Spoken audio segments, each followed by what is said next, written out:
Folks, Black Star Network is here. Hold no punches. I'm real revolutionary right now. Support this man, Black media. He makes sure that our stories are told.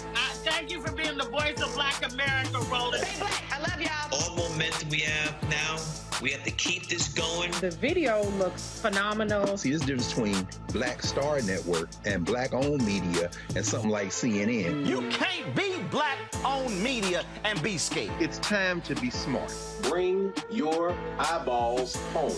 You dig?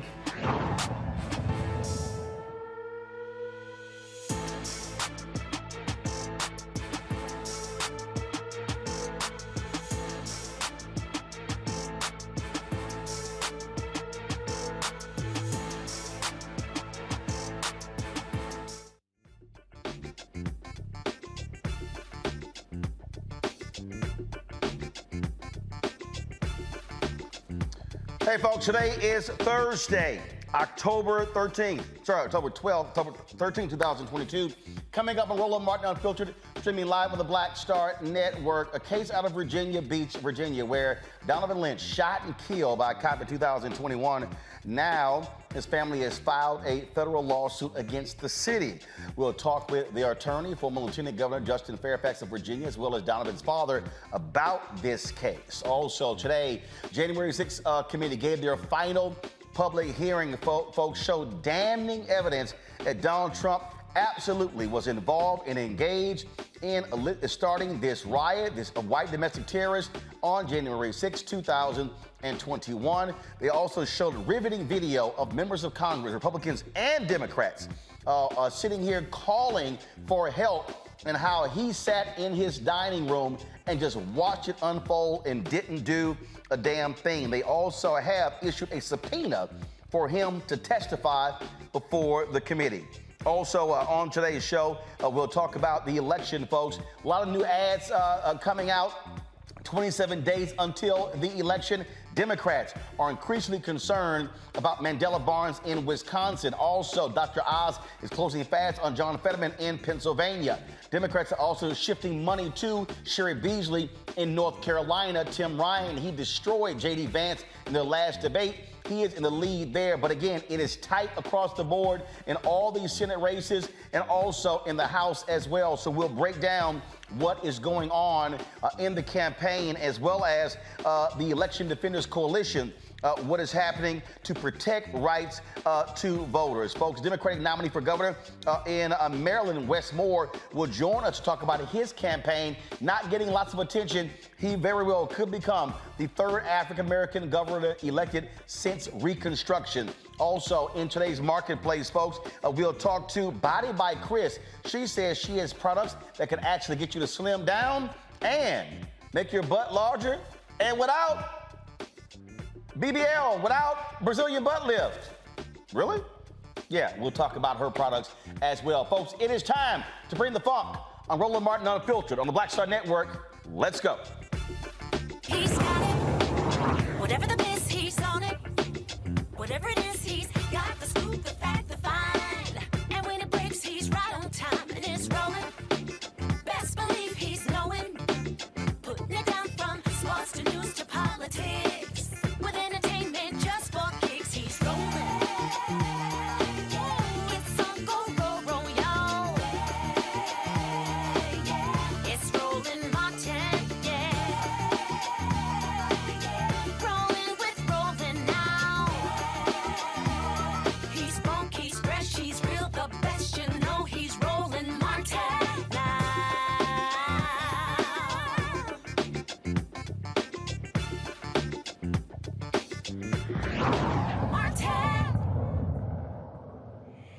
All right, folks, normally when it comes to a police shooting, we will be showing you the video right now. But in the case of Donovon Lynch in Virginia Beach, Virginia, there is none. Why? Because the officer did not turn on the body camera. That is one of the issues that people are highly critical as it relates to this particular case. It was a shocking case, this young man who was shot March 2021. Now, the officer involved, Solomon Simmons, was cleared of any wrongdoing, but Lynch's family is suing the officer and the city for wrongful death. The former Virginia Lieutenant Governor Justin Fairfax has joined Lynch's legal team. He and Donovan's father, Wayne, join us right now. Glad to have both of you here. Justin, let me start with you. First and foremost, again, I started with how in the world there's no body cam footage? Don't officers there actually have body camera? What happened? Yeah, Roland. Well, again, thank you for highlighting this case. The officers do have body cameras, but as you mentioned, the officer who unlawfully killed Donovon Lynch in March of 2021 did not have his body camera on and activated. And the department has since changed its policy and required that they be on. But it shows you the amount of negligence and gross negligence and the killing of Donovon. And there was so much more. There was actually no warning given to Donovon Lynch before he was shot and killed. And so this officer, within roughly seconds of encountering Donovon and coming upon him, gives him no warning, does not have his body camera activated, shoots him twice, fatally, and then they render little to no aid. And as others have pointed out, they also left his body there for an inhumane amount of time. He was murdered roughly around midnight of that night. Wasn't until 9 a.m. roughly that his body was then moved to a place away from that scene. And so, this really is a horrific case. It is one where Wayne Lynch, his extraordinary father, has fought this fight for a very long time. I was honored to join as the lead legal counsel here and to fight for justice for Donovon, for this Lynch family that suffered for so long. And I'm joined in this fight by Thomas B. Martin, one of the finest lawyers in America. And we really are focused on getting justice for this family and correcting these policies so that this does not happen to any other family in Virginia Beach, anywhere in America. And really the eyes of the world are on Virginia Beach right now. It has got to rise to this moment. Donovon should be here with us today. He should not have been killed in the negligent and grossly negligent way in which he was. And not a single one of us, Roland, not a single member of the Virginia City Beach City Council or the police department or any one of the 1.2 million citizens there in Virginia Beach would want their child to, when they go out to the ocean front, just have dinner with their best friend and are walking back to their car to go home, to have them be come upon by an officer, shot without a warning, within seconds, with no body camera, and left there essentially to die. This has got to be corrected right now in this moment, and we're going to get justice for Donovon. Wayne, what happened here was Donovon involved in something as related to when the shooting took place, or was he simply an innocent bystander? Walk us through what happened on that fateful night. Yes, Roland, thank you for having us tonight. Donovon has not been involved in any, I would say again, any illegal, criminal, or other activity throughout his whole life. He's always been a model student, a model citizen, an outstanding friend, a great scholar, entrepreneur, an athlete, and an advocate, and a change agent. Only thing Donovon did that night was, I would say, was in the wrong place at the wrong time. But what happened to him was totally unnecessary. He did not pose a threat. They have not once said what he was actually doing to cause his death. We know he was not committing any crimes. He was leaving the restaurant with his friend after a night out, and when he came out, there was a lot of chaos, and he was just getting out of the way, sir. And that's the thing right there, Justin, that is so strange here. Right. Right.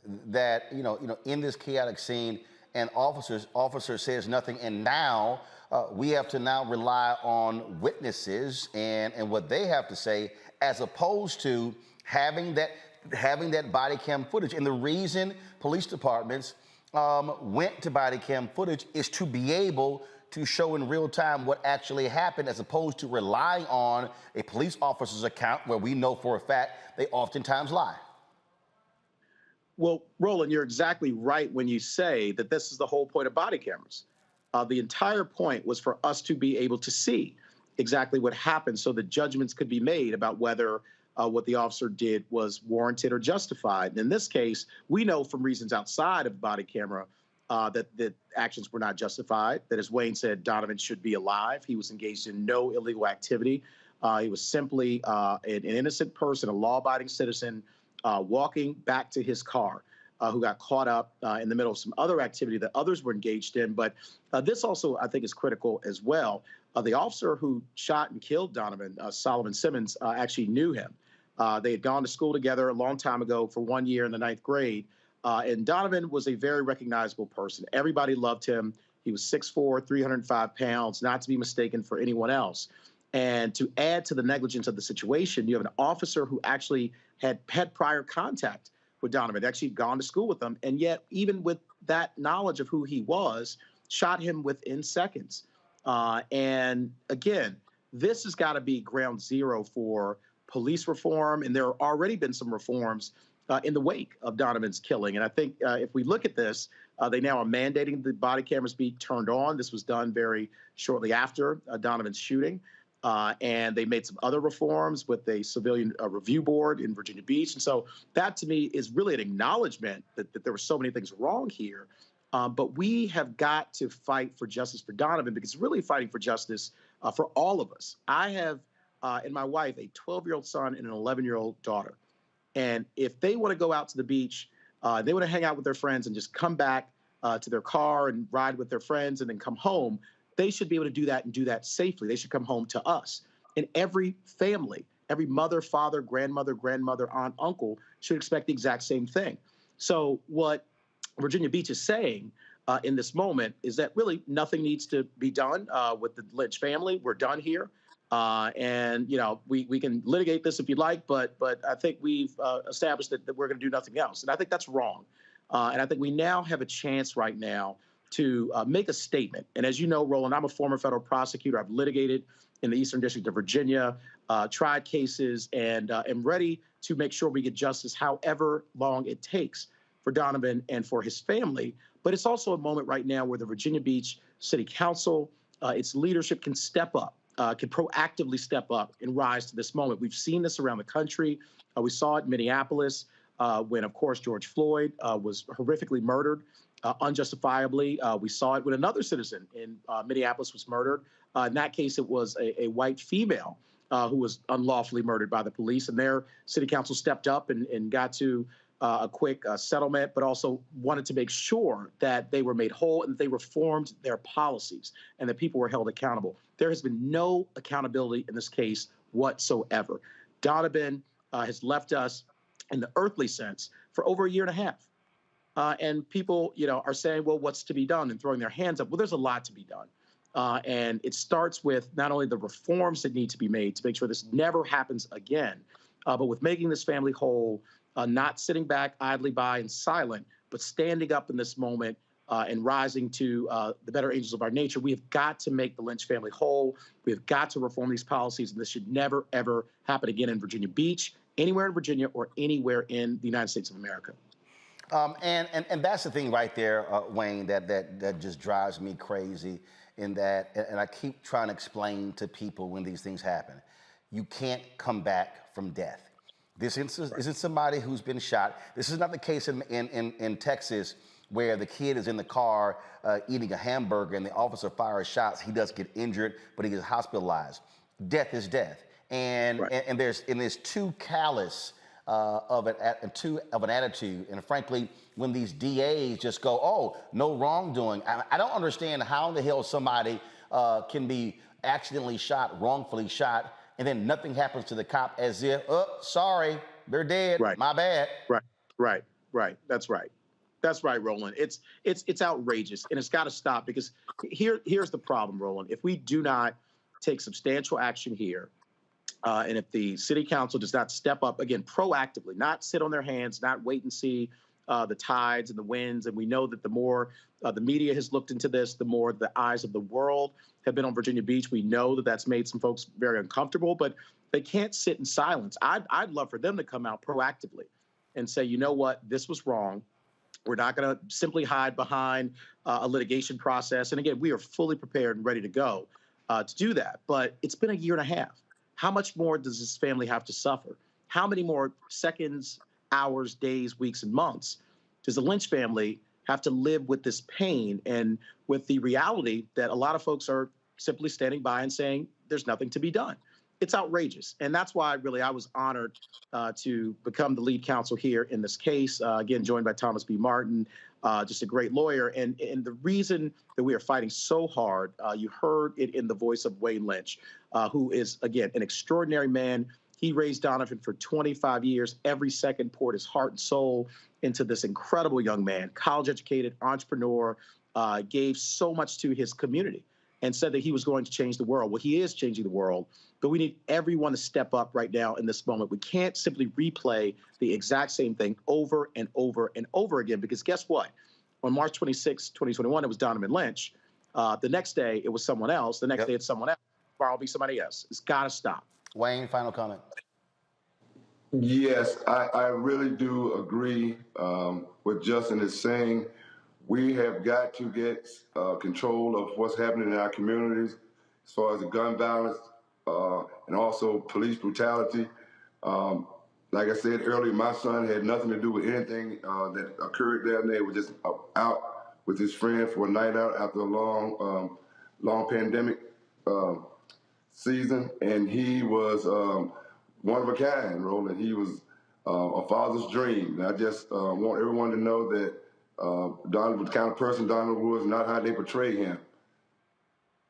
Well, we certainly appreciate both of you joining us. Wayne, again, so sorry for your loss. I hate that we have to do these stories over and over and over again, but all too often. I got some other stories I want to talk to you about, too. I got his foundation that we're doing great things at his foundation. Okay.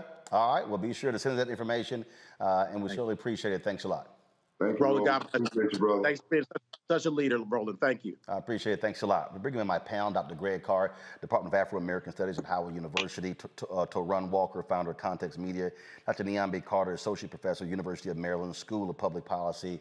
The thing here, and I just say it right there, Greg, is that I hate having to do these stories. I hate having to show these videos. I've had people say to me, oh, you know, this is traumatizing. We can't keep showing this.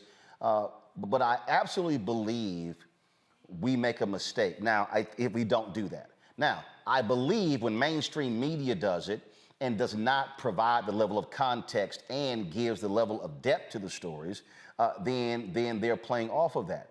But the thing here is this: if we start acting as if these things don't happen, then I believe the public then goes, well, it's out of sight, out of mind. I go back to, I always think about Mamie Till Mobley. The movie is opening next week, and even on that particular point, it's a bunch of people already saying a bunch of BS about, oh, this is re-traumatizing us. They don't actually show the lynching in the movie. That was a point made by the director. She was not going to show that again. But if we do not keep the focus on this, people are going to act as if, hey, we're all good. These things just don't happen. That's why we have to make sure that this stuff stays in the forefront of people's minds. Absolutely, Roland. And the Emmett Tills, the lynchings that we are more familiar with, and even those that we aren't as familiar with that have become historical, the bombing of Harry Moore and Harriet Moore's house on Christmas night that killed both of them in Florida. These are almost kind of like signposts. But really what this story kind of reiterates, the Donovan Lynch story, is the ordinariness of Black death. And I think this is what people are trying to tune out and evade. This, to quote Slick Rick in another context, this type of shit that happens every day. And the simple fact of the matter is that you have to do what you're doing. Of course you don't want to do this, but we have almost become immune in some ways to the idea of Black death. And it is this ordinariness. I mean, in this case, of course, good to see Brother Fairfax back out there on the battlefield with his original sword, which of course is his law degree, and to see him on the side of the angels. And of course, they've approached the Department of Justice, and we know what they're going to say down there at Virginia Beach. The standard defense, they've already floated it. We train our officers, and we do it, and they had proper training, which means they're going to hang this guy out to dry if they can and say basically he violated the rules. But that's not enough. Finally, it's the cumulative effect of telling these stories to bust through this kind of, in a sense, this kind of almost becoming immune to these stories. You have to tell them, and you have to tell not just the same story over and over again, as in the case of Emmett Till. We have to tell that story again, of course, but you have to now allow the cumulative weight of this assault on Black life to collapse the chest of this system, because we're at an inflection point in this country. There's no doubt about it. You know, to run, there's so many of these stories, and they most of the time involve black men. There are cases that also involve black women. The Pamela Turner case is an example. That cop was acquitted. Hopefully, the Department of Justice Civil Rights Division is going to hit this guy with civil rights charges. And I absolutely understand black pain and what we endure. But I use a George Floyd example. If we did not have to watch over almost 9 minutes his life being snuffed out, there's no way in the world that story had the impact that it did if the world was not forced to actually watch it. And it's painful that it has to happen, that we have to have another black death. But what we cannot do is let the rest of these people get off by saying, no, we're not going to show it, we're not going to talk about it, we're just going to just mention it. No. This has to be in the forefront, and we must use these videos, use these stories as an example of folks stop saying there are a few bad apples, because it can't just keep happening and happening and happening and happening, and it's just a few bad apples. Well, as you said, it is enraging to have to go through this almost every day now, where it seems like there's a new death every other week. The sad thing about all this is that this is in the best American tradition. What you're seeing now is a continuation of everything we've seen ever since the time we landed on these shores, up until especially after Reconstruction, when the Klan became resurgent and there were lynchings every day. And this is in the tradition of the Ida Wells School of Journalism, where she made a point of saying that there was a man lynched every day, and she put that in the face of the white power structure. She put that in the face of the black complacent power structure as well. What's sickening about this is that what you're seeing is not so much a pushback against these things being shown. What you're seeing is the short attention span of the general public, and unfortunately the black general public as well, because if you don't put stories in front of people on a daily basis, things become out of sight, out of mind. In the wake of George Floyd, there was sort of a groundswell of awareness around the world about the plight of black people in America and what we were dealing with against the police. Now that some of that energy has kind of dwindled away, and now that some of that passion and some of those daily stories have kind of gone away, people have gone back to being complacent. And it's almost like the way you see in other populations when it comes to school shootings and mass shootings. It's become so complacent in American society. So of course it would make sense for the killing of black men and black women by police to be complacent in American life as well, because that barely gets any mention anyway. Now, two things here. Even if we take away the idea of this black man being wrongfully killed, there were so many police procedural failures that happened that are more than enough to get this officer called to account. For instance, why was his body camera turned off? If that is supposed to be received procedure, why was he violating that procedure? What happened up until the point that that man lost his life that we don't see? The other part of that is, you know how hard it is to get a conviction of a police officer, even when there's footage, even when there's video. There's no telling how hard this is going to be to try to get a conviction or even get charges brought against this officer with just he said and she say and his word against this man's family. It's going to be horrific. The other thing I want to say is this: whatever that gentleman was doing, whether he was guilty or innocent, whether he was a good person or a bad person, none of that matters. If you have a suspicion of somebody in the middle of any wrongdoing, you have a responsibility as a police officer to follow the law when you're apprehending a citizen. You have the responsibility to respect the rights of anybody you're thinking about questioning. What we're seeing now is the fact that your black skin is a weapon. It doesn't matter whether you have a gun or not. It doesn't matter what you're doing. It doesn't matter if you are guilty or innocent.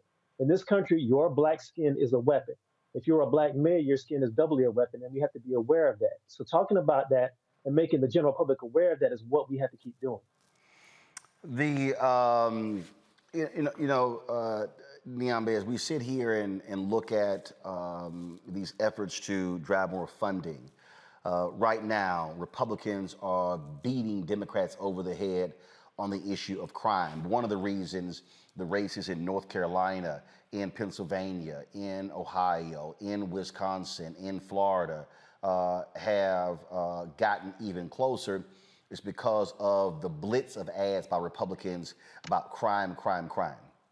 And they've been able to weaponize, defund the police, and beat Democrats over the head. I mean, Keith Ellison, the guy who literally led the prosecution of the cops who killed George Floyd, is in an absolutely tough, close race in Minnesota because the sheriffs in that state have weaponized his son as one of the defund the police leaders and are beating him over the head with that.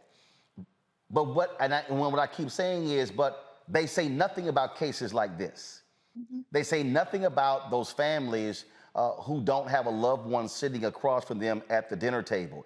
They say nothing about any of that, as if that didn't happen. And then it's kind of like, well, those things happen and they're rare. You can't tell a mother or a father who can no longer hug their loved one, hey, sorry, these type of shootings are rare. Mm-hmm.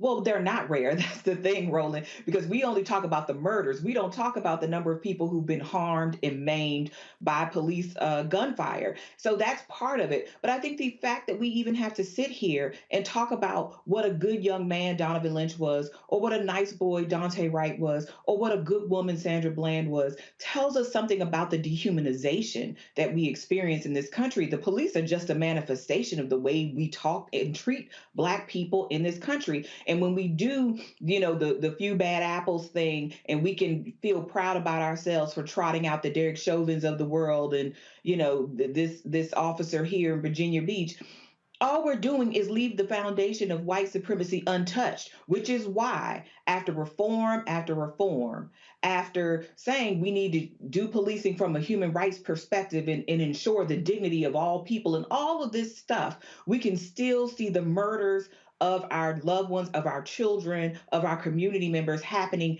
every single day. The shootings, the beatings, right? The blatant disrespect. So we focus on the sort of more spectacular elements of this, which are the sort of murders because of the finality.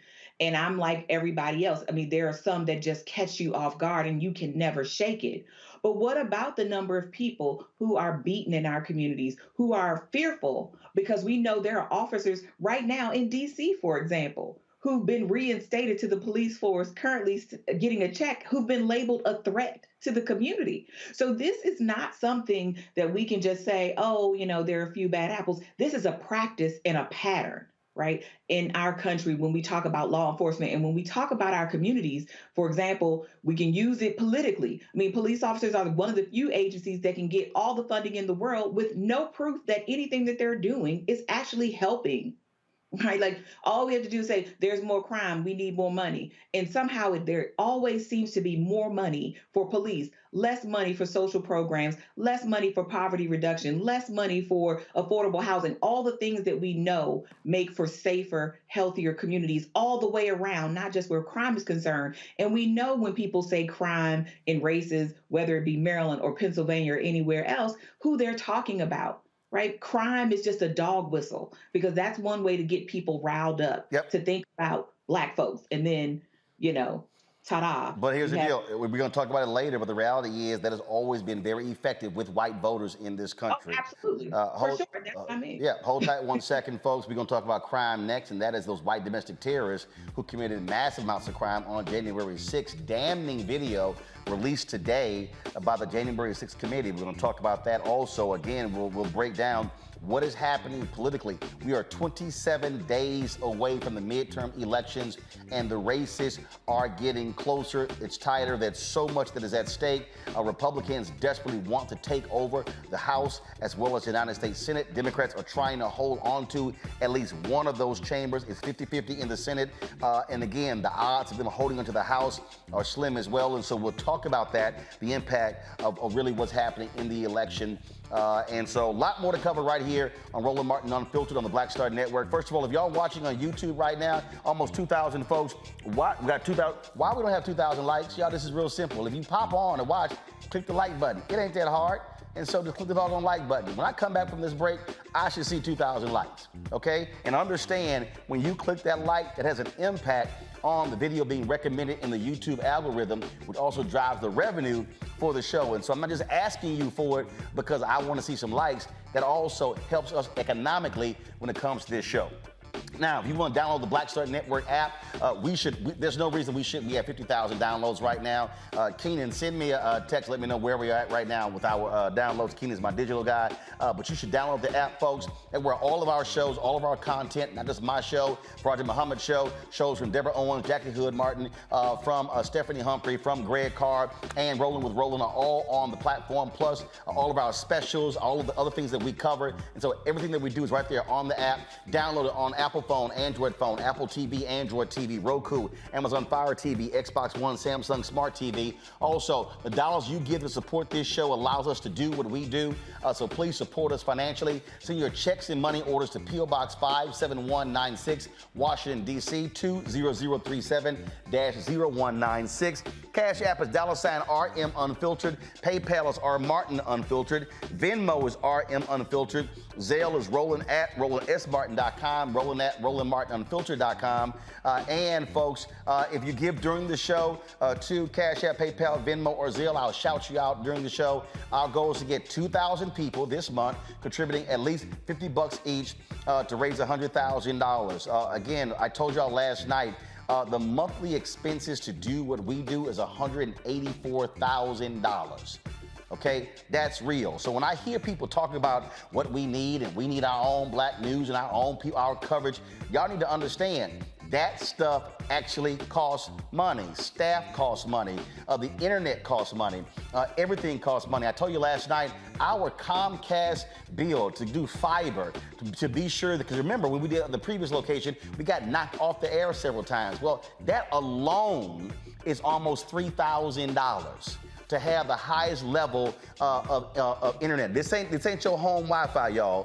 That's not what it is. And so just a perfect example of what the costs are for what we do. And so that's why it matters, and that's why your support absolutely matters. And so again, if you give $50 a year, that averages out to $4.19 a month, 13 cents a day. That's what it averages out to, y'all. And so that's what I'm talking about in terms of what we do. Keenan just hit me a text. We are at 49,074 downloads. We need 926 more to hit 50,000. Y'all should be downloading the app right now. And so again, the giving part is critically important. Yes, I was on 2 advertising calls today, but it's called conversations. That ain't actual money coming in. And so we are pressing hard to drive the advertising revenue, but that it is not easy when you're black-owned media. Because I told you, $322 billion spent every year in black-owned media. We're getting 0.5% of the 300. That's all black-owned media. Y'all, that's all black-owned media. We're getting 0.5 to 1% of the $322 billion spent every single year. That's what we're fighting up against, and so that's what's going on. So please support us if you can. That's how you can actually give. And don't forget, you can get a copy of my book, White Fear, How the Browning of America is Making White Folks Lose Their Minds. Available on Ben Bella Books, Amazon, Barnes & Noble, IndieBound, Bookshop, Chapters, Books A Million, Target. You can also, of course, download it from Audible and order from your favorite black bookstore. We'll be right back.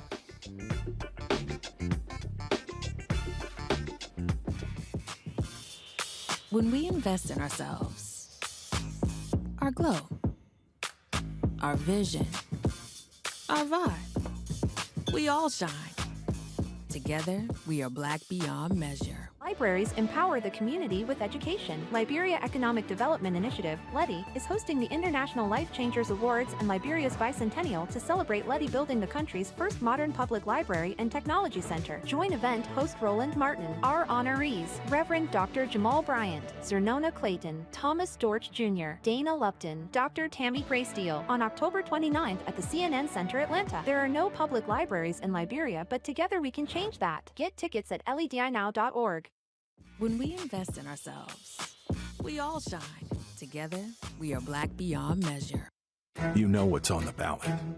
It's not just legislation and policies we believe in. It's democracy. Our democracy. There's a choice on the ballot between freedom and fear, between cruelty and compassion, between chaos and community, between voting or violence, and the end of rights generations have fought for. The extremists have a plan, a roadmap for a nation where your voice is silenced and your vote is a memory, where they count their votes and cast ours aside. That's why this year, this fight, this vote is so important. Register, engage, volunteer, fight back against the disinformation and despair, and most of all, vote, because your vote is all that stands between our future and theirs. Hatred on the streets, a horrific scene, a white nationalist rally that descended into deadly violence. White people are losing their damn minds.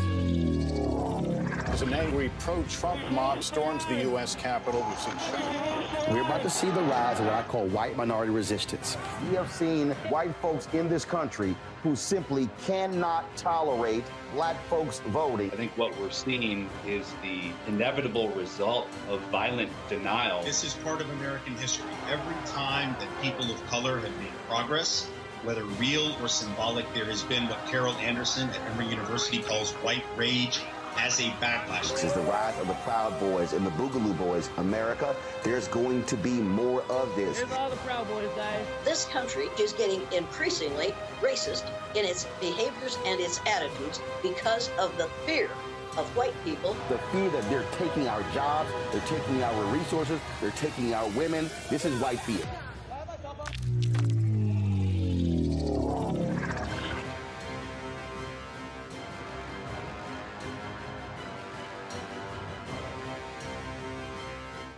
I'm Vivian Green. Hi, this is Essence Atkins. Hey everybody, this is your man Fred Hammond, and you're watching Roland Martin, my man, Unfiltered.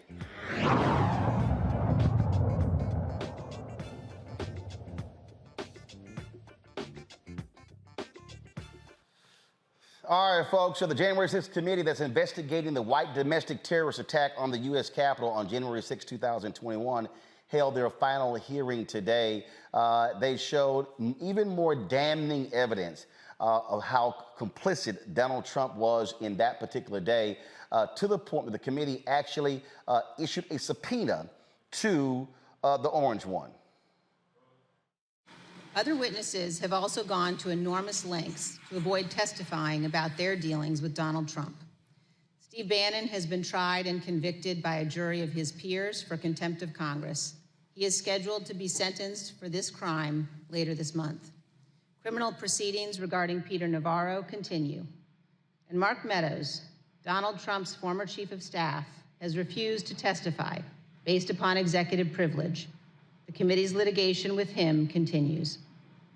Mr. Chairman, at some point, the Department of Justice may well unearth the facts that these and other witnesses are currently concealing. But our duty today is to our country and our children and our Constitution.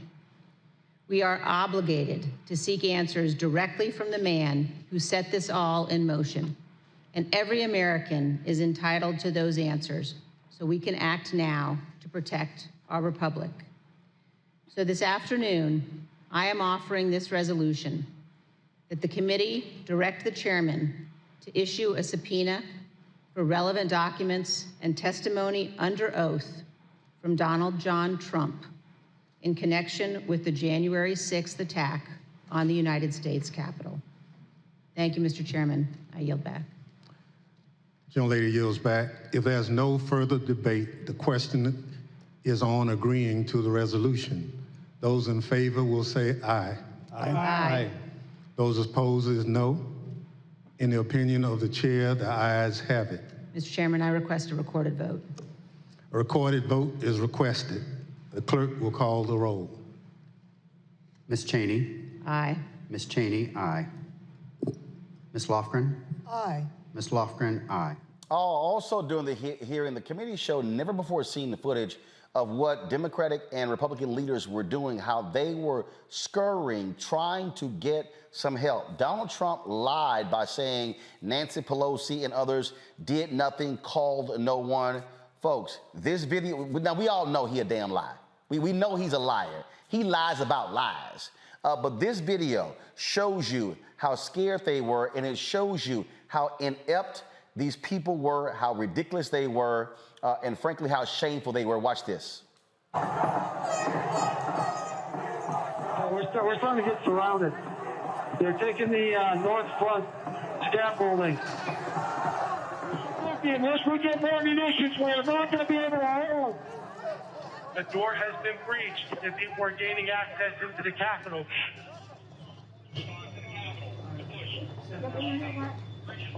We have got to finish the proceedings, or else it will have become constricted.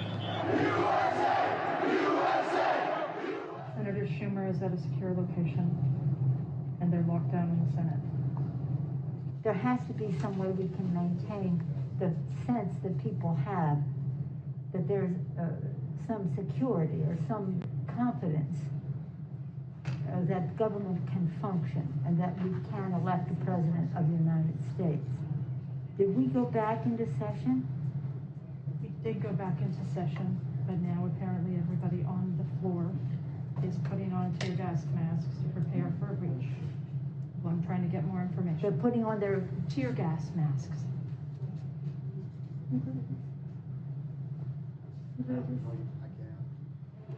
We need an area for the House members. They're all walking over now through the tunnels.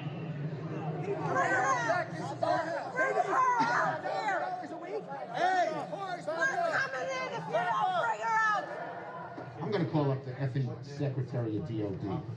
We have some senators who are still in their hideaways. They need massive personnel now. Can you get the Maryland National Guard to come too? I have something to say, Mr. Secretary. I'm going to call the mayor of Washington, D.C. right now and see what other outreach she has to other police departments, as Senator Leader Hoyer has mentioned. Get him up! Get him up! Get him up! Hi, Governor. This is Nancy. Governor, I don't know if you have been approached about the Virginia National Guard. Mr. Hoyer was speaking to Governor Hogan, but I still think you probably need the okay of the federal government in order to come into another jurisdiction. Thank you.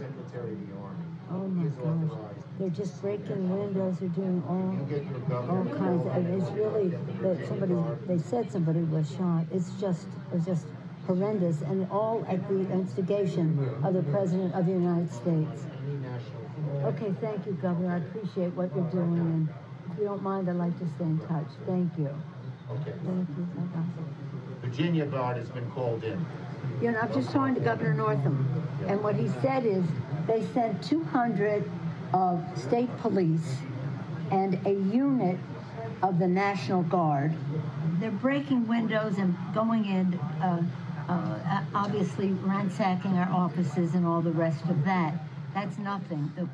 The concern we have about personal harm, personal safety is it just transcends everything. But the fact is, on any given day, they're breaking the law in many different ways.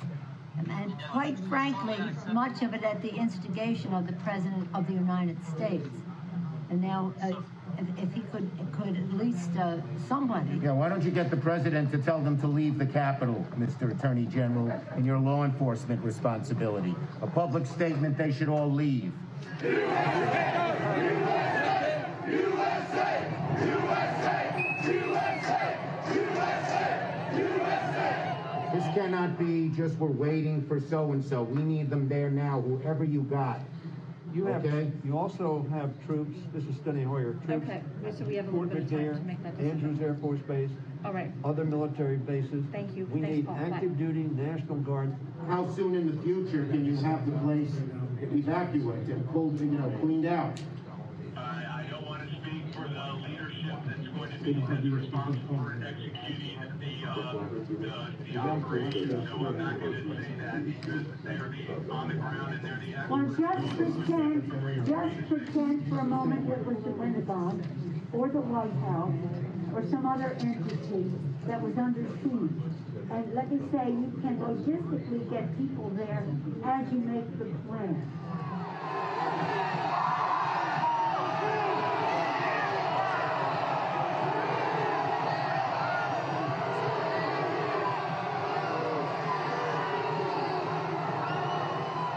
We're trying to figure out how we can get this job done today. We talked to Mitch about it earlier.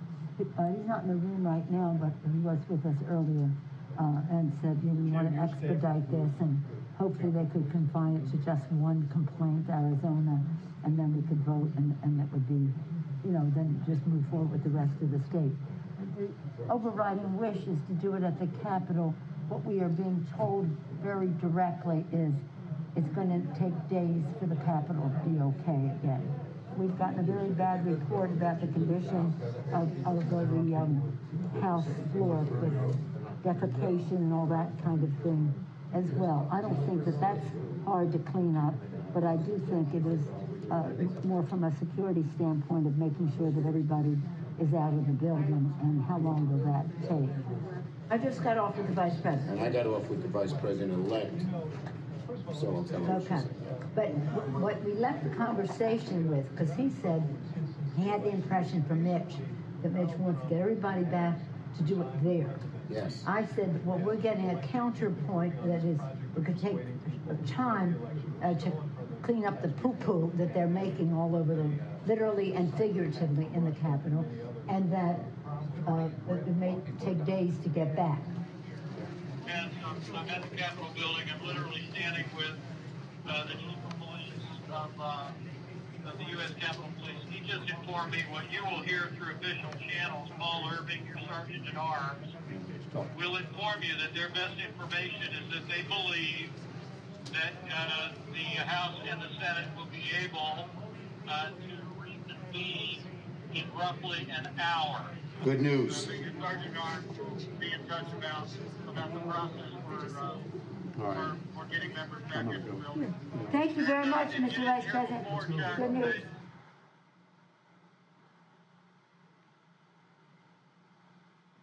Time.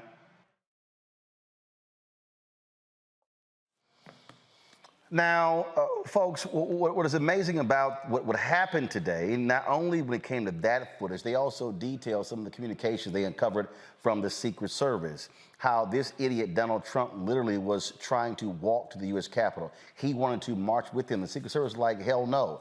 They talked about how Pence was in trouble. We could go on and on and on. The thing that is still shocking and stunning to me as the committee keeps laying this stuff out, Niambe, is this is why I have complete and utter disdain for any Republican on the local, state, and national level who continues to stand with this thug, who continues to make excuses for what took place.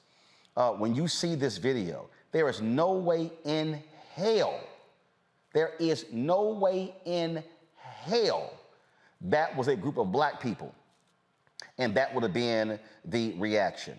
There would have been black people slaughtered on that day had we saw that. We would have had more than 1,000 black folks shot and killed on that particular day. To watch members of Congress having to call the governors of Virginia and Maryland begging for National Guard to come to the Capitol is clear. These people literally do not care. They want to put this fool back in. And I keep warning all these black folk. And look, I totally understand in terms of demanding whatever we desire from Democrats. But I keep reminding people, you can demand something, but you can't just demand it during election season and then not put the pressure on them after the election to actually get it. I keep trying to explain to these people what these Republicans have in mind. If they win the House or the Senate, everything they tried to do on January 6, 2021, they actually want to do if they win. They are running election deniers. They are running people right now who are saying, if we win Secretaries of State, we're going to put Donald Trump in. They want to bypass laws. They want to bypass the results from the public. They absolutely want to finish in 2023 and 2024 what they started on January 6th. Well, I don't know how anybody who's been paying attention or listening can think these people are joking. They're telling us exactly what they're going to do. They've been telegraphing it for years. They worked out various scenarios. I mean, we heard some of them today, and they certainly were there, not just to sort of have a peaceful discussion about the election. They were prepared to kill people that day, right? When that woman was demanding that they produce Nancy Pelosi, they were coming in. That's exactly what they did. And I think it's important for people to think about the fact that this has never happened, right? That the amount of people that showed up that day, that went through multiple lines of federal police and local police, right, to breach the Capitol, to go after people, and then to turn around and have any conversation about their movement as if it's legitimate and lawful, I think is an even bigger slap in the face to even think about, like, if these were Black people, because we saw how many police showed up when people were just peacefully protesting about the murders of Black people in the street. And that got out National Guard and everything a lot quicker in D.C. than it did on January 6th. And this thing was certainly poised to be violent. I mean, they were erecting gallows that morning. So this was, I think, a first shot across the bow. And we've done nothing in the last 2 years since this event, right? This is the first election cycle we're going to be in since January 6th. And we've done nothing to this since this event to shore up not just our federal elections, but our state elections, our local elections, to keep things from like this from happening. Because these people aren't just showing up, and you already talked about this, at the national Capitol. They're also on the ballots in places like Arizona, because they want to be the people who get to say whether your vote counts or not. So I think people can be disheartened with the Democrats. I think people can even be conservative and may want to vote Republican, but you cannot do that and look anybody in the face and say that you believe these people believe in anything other than their own power, and in particular, the power of whiteness and the power of white heteronormative patriarchy. They don't care for women. They certainly don't care for Black folks. And I think giving them your vote because you have grievances, and I'm not saying they're illegitimate, about reparations and other kinds of things is foolhardy, because these people will give you nothing of what you want for sure, and certainly may give you more than what you bargained for when you think about their stance on criminal justice and voting rights, etc. To run, the action is there. I mean, every time I see one of these videos, you see the video of them yelling the cop down, get up, get up. Then they showed these messages. Where they detail the arms they were bringing, the ammunition they were bringing. They also detail how the Secret Service, how the people, they were sending a note to the FBI saying they are coming to do this. And I saw one analyst who said that based upon what the warnings, they said on any other regular person, the Secret Service would have shut that event down. I mean, they were being warned thousands of people are coming with ammunition and guns.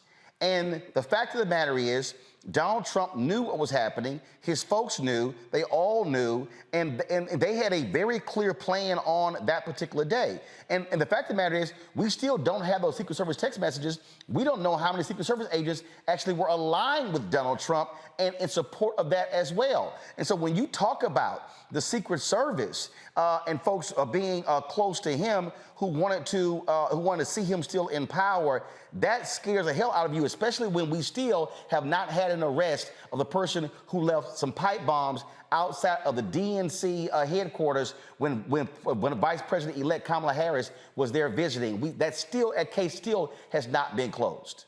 And there's no way in the world the Secret Service of all agencies did not discover those pipe bombs before she arrived. This is the I think this is the 10th time I've seen footage of this white supremacist riot, and every time I see footage of what happened that day, I keep thinking to myself, as you said at the top of the segment, if the nation or the Panthers had even thought about trying to put something like this together, and if they had even gotten as far as the front lawn or the steps of the Capitol, Washington, D.C. would have looked like the first 10 minutes of Saving Private Ryan, and we know that. That's the first thing.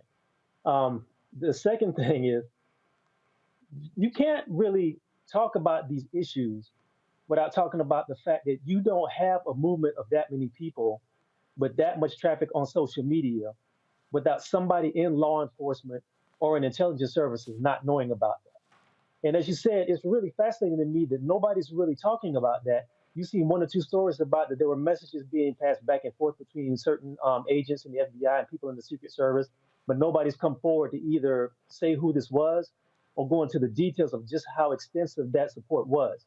I mean, you look at the footage of it, you see people fighting cops with spears and with homemade shields, knocking cops down and pushing them over banisters. And the response from the police departments in those areas is a lot more mild than you get from people marching up and down the street during a protest against police brutality, like the sister said. The other thing is this. You're correct that this is an election year. And looking at the footage of Pelosi and Schumer and the rest of their staff talking about trying to keep order in the Senate at that time, if I was a Democratic strategist, I'm not, but I do know media, what I would do is basically show that footage. I would maybe edit it very little and just show that this is the alternative. Do you want to see this marching on the Capitol again, or do you want to see some form of order, whether you like it, or whether you like these people or not? And I have serious issues with the Democrats. I'm not shy about saying that. But if we're talking about messaging, you have to get your messaging in front of the people, because people see that the fact that January 6th happened, the country did not collapse. And what happens is the same thing we were talking about earlier when it talks about police brutality. If people don't see something catastrophic happen to their individual lives, they get complacent with it and they get real comfortable. So you have to show people the danger of what's happening, and you have to show them the possibility of what could happen if you don't get active, if you don't get animated. And I don't think that's what's happening. A lot of the messaging is pushing this to the side. I do think it's an important thing that we're seeing the committee, and that's getting a lot of play. But this was a very dangerous thing that happened, and I don't think the Democrats are doing a good job of putting that message out there to saying that we are the alternative to this. If you don't get focused and you don't get active and you don't get energized, this is what's going to happen. And the last point I want to make is, if you look at the history of right-wing movements around the world, they usually started out with some sort of protest or some sort of active energy like this. If you look at what happened in Mussolini's Italy at the beginning of in 1922, the March on Rome, almost the exact same thing happened when the fascists marched on Rome in 1922. It just happened to be successful that time. If you look at what happened in Hitler's beer hall putsch, he created almost the exact same scenario in Munich. It was unsuccessful. What they did was, once the Nazi Party got outlawed, they moved into legislative politics. People don't know that. And that's what happened. When they said, we can't win this way, what we'll do is we'll start moving people into the electoral process.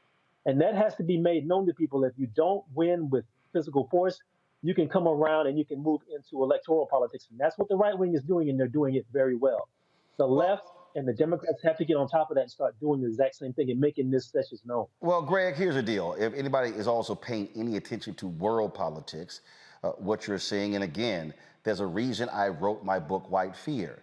As you have the browning of America, as you've had the browning of Europe, what we are dealing with right now on immigration, Europe has been dealing with the last 10 to 15 years. We have seen in Italy, in Germany, in France, in several different countries, how they have been pushing back against immigration because, frankly, their white birth rates have been going down. Well, the bottom line is you need people. So this notion of great replacement theory. So what is now happening? You're now seeing these countries now shift to these far-right candidates, these fascist candidates who are using the rhetoric of nationalism, the exact same thing Donald Trump uses, the exact same thing the Republican Party uses, because what they are scared to death, they are scared to death of white people losing power, losing control. And so how do those white voters, what do? They coalesce around their candidates and they're voting in their numbers.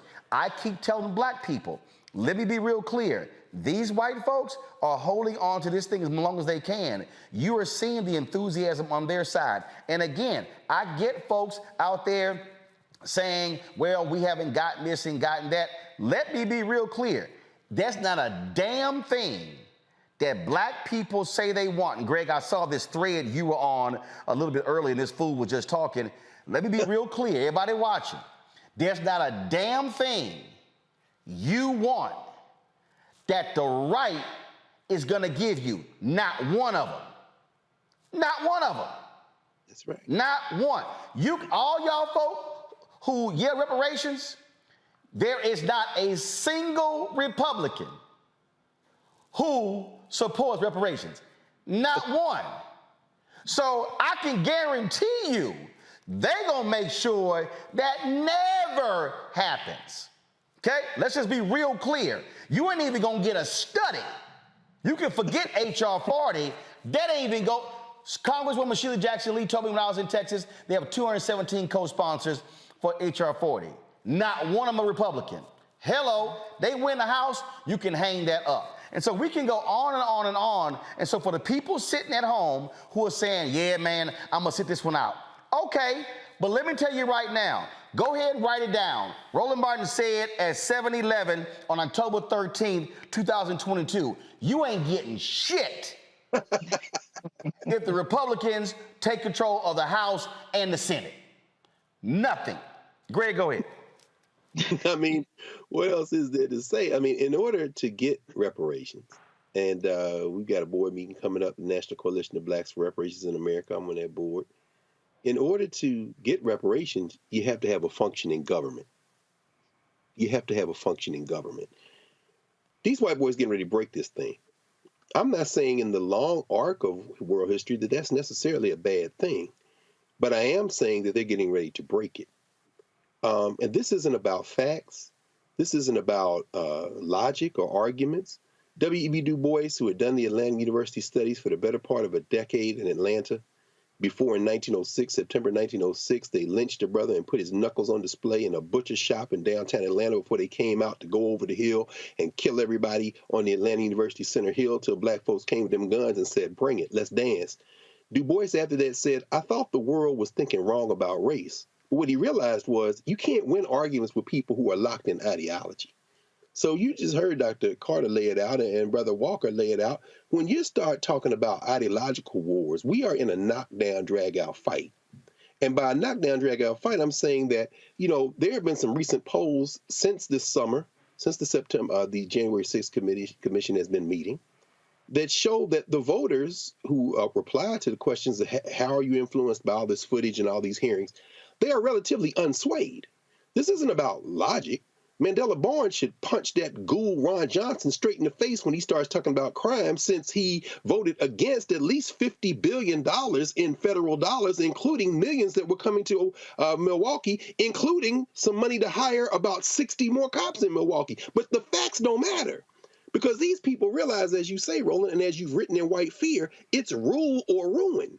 So what are we facing? What are we seeing today? Donald Trump said today, after they voted to subpoena him, he's floated the idea, I'd like to testify as long as it's live. I hope he does testify. And now, of course, his lawyers are trying to tell him, don't do that, we can drag it out. But see, here's why Donald Trump wants to testify. That's what people are missing. He wants to testify because he understands that his followers, and he didn't create this, as Torrance said, he has inherited this. His followers don't care about facts. He's their avatar. He's the avatar of the moment of white supremacy. He wants to testify live so he can rally the base, so they can get a brain dead man in Georgia who just told another damn joke about having sex and getting cows pregnant with chinless Tom Cotton standing behind him in the United States Senate. He wants to testify live because he understands while we talking about facts, they talking about power. These are two different things. Finally, the Supreme Court today, this afternoon, rejected Trump's attempt to overturn, in their appeal, to overturn the 11th Circuit's prohibition for them being able to go in and get these documents by declassifying the documents. Now, Clarence Thomas couldn't save him. But what the Supreme Court is facing right now is a crisis of legitimacy. Because never forget, as you say, we would have been shot. But let's be very clear. In 2000, when Jeb Bush and the Florida legislature stole the election of 2000, people in the United States Congress, Congressional Black Caucus, couldn't get one co-signature from the United States Senate to put that into the Senate to stop, to require Florida to continue to count the votes. Bush versus Gore was about stopping the count in Florida. And remember John Roberts and all them boys, Kavanaugh, they were lawyers at the time on the side of Bush's people in Florida. Why am I bringing it up today? Everybody should be paying attention to this case that's coming before the Supreme Court. And you've been talking about it, Roland, Moore versus Harper, the independent state legislature theory. Yep. They are setting it up so that, and I know you're going to talk to these folks who are organizing poll watchers, they are setting it up so it's not just secretaries of state that will give the election to the white nationalists if they lose. They are training poll workers now, not poll watchers. I'm talking about the people when you come up to vote, they're training the people who are going to look down in the book and match your name. Yep. And if the legislature if you still can't stop, if you still win the popular vote, Moore versus Harper, the Supreme Court's getting ready to tell you that I don't give a damn if you win Georgia by 1 million votes. If the legislature is run by the White Nationalist Party, they can set it aside, baby. They're getting ready to break this. And when they break it, it's not going to be put back together. Because when you look at Joe Biden, he just released his regular, the president has to put this national security report out every year. The biggest threat, they say, is Russia and China. Well, guess what? While this is going on in the United States, the rest of the world has moved on. And the only thing they want from the United States is cheap goods, continue to stabilize the dollar. And when you implode, we'll just pick off what's left. Nobody's going to weep for this country. It won't just be us not weeping. It's going to be the world not weeping. But these white boys getting ready to break it, Roland. I keep warning folks. So y'all sit here and play around with this election and don't show up. I'm telling you, white, maggot Republicans, I said that for a reason. Those MAGA folks, they will be voting. Early voting on election day. And so on November 9th, I don't want to hear folk go, oh my goodness, what happened? Because we told you what's going on. There are 27 days. And I'm telling you right now, Pennsylvania, y'all better make sure Fetterman wins. North Carolina, black folks, y'all should be lining up for Sherry Beasley. Florida, you should be lining up for Val Demings. Because Marco Rubio don't give a damn about you. I'm telling you, Ron Johnson is in Putin's pocket. That man is one of the most, and he is a liar. He has said stuff privately, oh, election was fair, but publicly, he kisses Trump's ass so much, literally, his head is far up Trump's butt than Lou Dobbs is. I'm telling y'all, what these people have planned has nothing to do with Black America. And y'all can holler, oh, you've been the Democratic shield. Y'all, is two damn choices. And I'm telling you, the right folks, the white right folks, they don't give a damn about us. They got a black man running in Michigan who says Niambi shouldn't be voting because she a woman. That's right. Yeah. Do y'all understand what's going on? They got no problem with a 10-year-old girl getting raped or or getting pregnant because of incest. Said, no, you got to have a baby. We're going to show you one of the ads out of Texas, how they're combating that in our next segment. But folks, I'm just trying to warn y'all right now. The agenda that they have, that they are trying to execute, is absolutely an anti-black agenda. It don't matter if they even got a black face running. Herschel Walker, Burgess Owen, Byron Donalds. I'm telling y'all what's happened. When we come back, we're going to talk about an effort to deal with the issue of poll workers and what's happening in these campaigns. Show you some political ads that also are going around as well, folks. You're watching Roland Martin Unfiltered on the Black Star Network. Hey, YouTube, y'all hit the like button, okay? Man, almost 3,000 now. We should be at 3,000 likes. This ain't hard. Download the Black Star Network app, Apple phone, Android phone, Apple TV, Android TV, Roku, Amazon Fire TV, Xbox One, Samsung Smart TV. Support our Bring the Funk family. Fan Club. Send your check and money order to P.O. Box 57196, Washington, D.C. 20037-0196. Cash App, $RM Unfiltered. PayPal's R Martin Unfiltered. Venmo is RM Unfiltered. Zelle is Roland@RolandSMartin.com. Roland@RolandMartinUnfiltered.com. And get your book, get my copy of my book, White Fear, How the Browning of America is Making White Folks Lose They Damn Mind. I should have put the damn in there. Ben Bella Books, Amazon, Barnes & Noble, IndieBound, Bookshop, Chetler's Books A Million, Target. Order from your favorite black bookstore, as well as download it from Audible. I'll be right back. When we invest in ourselves, we're investing in what's next for all of us. Growing, creating, making moves that move us all forward. Together, we are Black beyond measure. Pull up a chair, take your seat. The Black Tape with me, Dr. Greg Carr, here on the Black Star Network.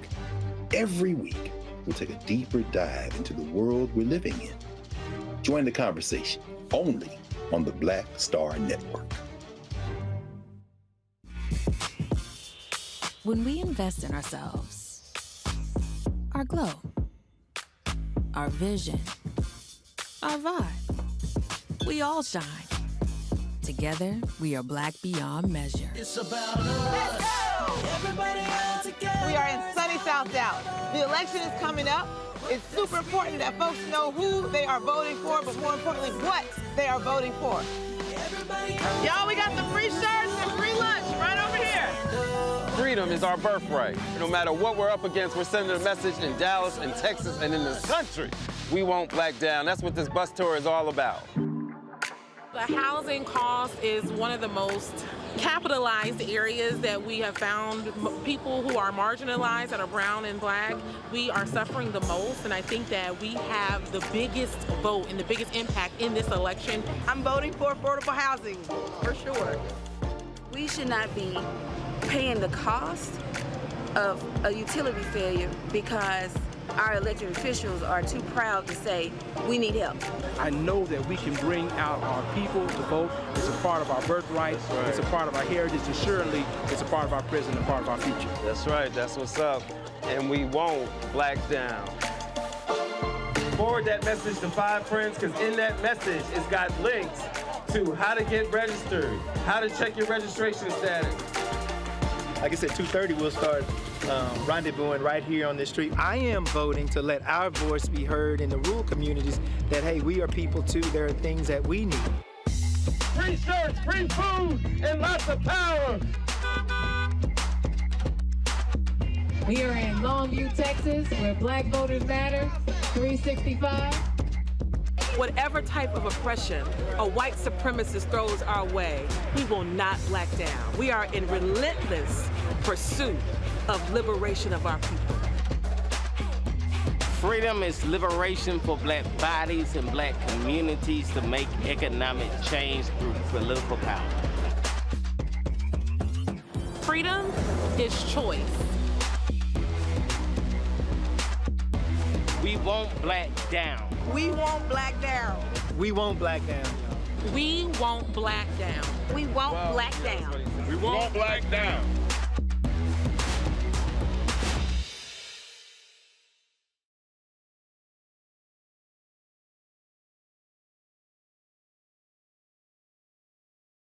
Pull up a chair, take your seat.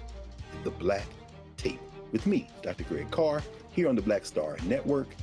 Every week, we'll take a deeper dive into the world we're living in. Join the conversation only on the Black Star Network. What's going on? This is Tobias Trevelyan. Hey, I'm Amber Stevens-West. Yo, what up, y'all? This is Jay Ellis, and you're watching Roland Martin Unfiltered.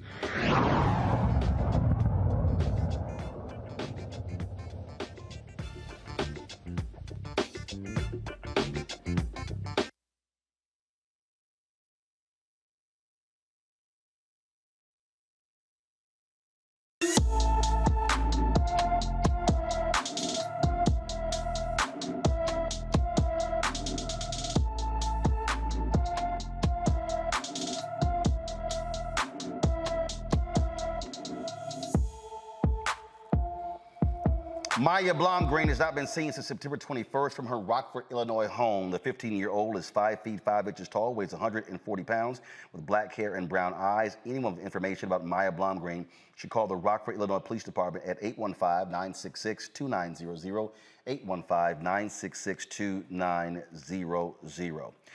Folks, a pregnant black woman will have to serve 4 years in a South Carolina prison for her behavior in the May 2020 racial justice protest. A jury convicted Brittany Martin of breaching the peace in a high and aggravated manner for her words.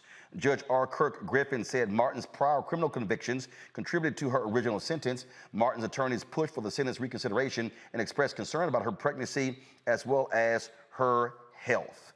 Folks, now let's talk about what's happening with these elections. I told you what's been going on all across the country where Republicans, these maggot Republicans, they have been running individuals for Secretary of State, for election boards. They also want to unleash folks on the polls as well, putting all sorts of pressure on poll workers. Republicans have made it a lot easier for them to do so by passing these new laws in Georgia, in Texas, and so many other different places. And so the question is, how do we counter that? Well, there are groups all across the country who are trying to do so. First of all, informing people of their rights when it comes to when they go to the polls. Also trying to provide security for the various poll workers as well.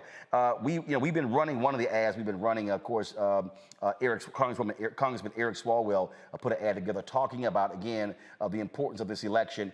And this has been all by design, what they are doing. Really what the goal is to intimidate people. I know poll workers, many of them who are older African Americans, they have been quitting in droves because they don't want to deal with the mess from many of these Republicans. Now the question is, we have the Election Defenders Coalition. They are involved in trying to help protect voters, specifically voters of color, from violence, intimidation, and misinformation at the polls in critical battleground states. Two of the organizers join us right now. Tiffany Flowers, the campaign director for the Frontline, is in Baltimore, and Angela Peoples, the national director of Election Defenders. She is from Miami. Glad to have both of you here. As I said, this is a very clear effort by the right, because what they want, we saw what happened in Georgia, where they went after these black workers, in Detroit as well. And they have a laser-like focus, Tiffany, on black precincts, black poll workers. Absolutely true. I mean, we saw it in 2020. I know many folks looked at the January 6 hearings and remember our friend Miss Ruby. And so we're building on a history of election protection work that we started in 2020 because we saw what was happening. We knew what was coming. We knew that they were planning, they were scheming. I mean, everything that you've said so far, Roland, it just couldn't be more true about that. You know, our folks need to understand that there is a plan on every level to disenfranchise our votes, from removing opportunities to vote by taking places. You remember in Wisconsin, there were 6 places to vote, dwindled down to 1. The idea that people are being texted misinformation about Election Day mysteriously moving, and the fact that people do feel fear around what may or may not happen because of all the rhetoric and violence that we're experiencing in general, and that's where we come in. Angela. Well, I would just say to Tiffany's point that we have heard a lot about the threats. We've heard a lot about the challenges. And one thing that I know for sure is that in addition to the talk, they're really trying to intimidate people with their messages. But what we're hoping that people understand is that if you are worried that there might be someone that is a election denier at the polls on Election Day, that we will be there. The election defenders will be there. We are a coalition, a group of folks that are organized from across the country.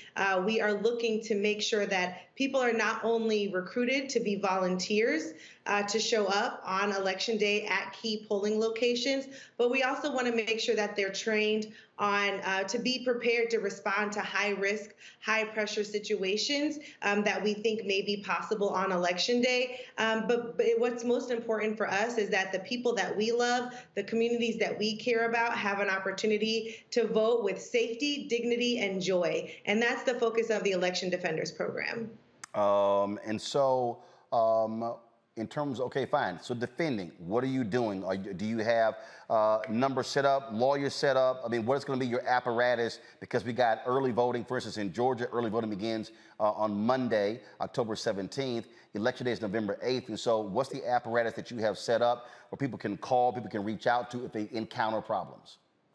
Well, the good news is, Roland, there has been a infrastructure for not just election defense, but election protection on the legal side, as you're naming, on the voter information side, on the administrative side as well for years. There are many organizations that have been building this infrastructure for a long time. There's numbers like 1-866 Our Vote that people can call if they're at a polling location and somebody is giving them incorrect information or they're not sure about the information that they're getting, they can make that phone call. But for us and the election defenders, as Tiffany said, we started in 2020 with an eye towards recognizing the increased threat of violence, of intimidation at the polling locations. And so our role as election defenders is to be in communication and coordination with that infrastructure that has existed for many years, for legal challenges, for ballot curing. If you have to cast a provisional ballot, there are opportunities to sort of what they call cure your ballot, basically making sure that you can actually get your vote counted. So taking that infrastructure and building on top of it with skills like conflict resolution, with skills that prepare people to be responsive to threats of intimidation, to be sharing information, to know when there's dis or misinformation that's coming to the polling locations. We understand that in many states, like the state that I'm in Florida, some people have the right to show up to a voting location and even challenge an individual person's ability to vote. And so we are working to train our election defenders to be responsive not just to the legal issues, but to the interpersonal issues. For so many people, a lot of the reasons that they turn away from the line or they walk away from vote if they're in line to vote is because it feels too difficult. It feels like somebody's asking me too many questions or someone's challenging me, or maybe the police are there and I'm not really sure if I'm comfortable dealing with the police there. We'll have election defenders there. You'll see us in our gold, our bright gold gear, and we will be there not only to make sure that you're protected and that you can cast your vote with safety, dignity, and joy, but also that you understand that you're not alone, that we are a community of folks. And again, as I said, there is an infrastructure that we are building on top of for decades. Folks that have legal support, we are in coordination and communication with them. So our volunteers that will be trained on the election defense skills, those basic kind of community organizing skills that will allow people to feel safe at the polls. We are also going to be in deep coordination and communication with folks that are prepared to respond to those legal challenges, that know the election laws back and forward, and that are ready to help you deal with any, if you have to cast a provisional ballot or anything like that. Questions from panel. Niambi, you're first. Well, thank you both for the work you're doing. I'm so excited to see you both here.